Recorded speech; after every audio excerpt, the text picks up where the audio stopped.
Please اپنی نعمتوں کا شکر ادا کریں. یہ دنیا امتحان کی جگہ ہے، ہم سب کو امتحان سے گزرنا ہے، گزر رہے ہیں. اگر ایک چیز نہیں ہے تو 100 چیزیں ہیں بھی تو صحیح. ایک میرے one of my teachers in the US long time ago، وہ کہتے ہیں مجھے بہت کھانسی ہو گئی، بہت زبردست کھانسی ہو گئی، اتنا کھانستا تھا کہ بالکل تکلیف پین شروع ہو گئی اور جا ہی نہیں رہی تھی. تو کسی نے کہا کہ جی مدینہ منورہ میں ایک کوئی بہت حکیم ہے، ان کو جا کے دکھائیں، کیونکہ انہوں نے سارے امریکہ میں ڈاکٹر سے علاج کرا لیا، جا ہی نہیں رہی تھی، کچھ سمجھ ہی نہیں آ رہی تھی کیا ہو رہا ہے. تو کہتے ہیں میں وہاں گیا، کہتے ہیں اس نے نا مجھے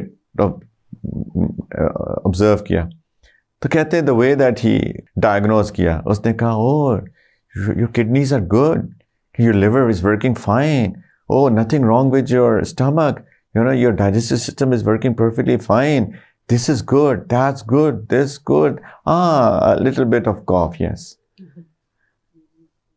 کہتے سبحان اللہ، اس نے جس طرح مجھے ڈیل کیا نا، وہ کہ امیزنگ کہ اس نے مجھے یاد کرایا کہ سب کچھ ٹھیک چل رہا ہے، ہاں تھوڑی کھانسی چل رہی ہے وہ بھی ٹھیک ہو جائیں گی. کہتے پھر اس نے مجھے میرا ہجامہ کیا، کہتے ہجامہ کر کے I was perfectly fine. تو سبحان اللہ. لیکن یہ چیزیں ہیں یاد کرنے اپنی نعمتوں کو، ہم لوگ نہیں یاد کرتے اپنی نعمتوں کو، رائٹ. ہم سب لوگ اس وقت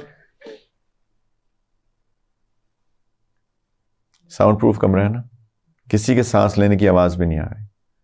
یہ نعمت ہے. سوچا ہے کبھی ایستھما اٹیکس ہوتے ہیں جن کو، کیسے ویزنگ ہوتی ہے، سانس نہیں آتا، یہ کتنی بڑی نعمت ہے.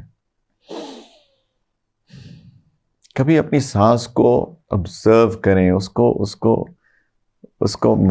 سوچیں، اس کے بارے میں کچھ لمبے سانس لے کر، کتنی بڑی نعمت ہے، رائٹ.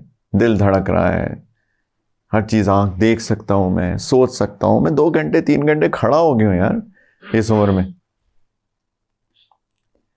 اللہ کی کتنی بڑی نعمت ہے. تو نعمت کا شکر ادا کرتا ہوں، الحمدللہ، اللہ کا بڑا شکر. وہ جو میں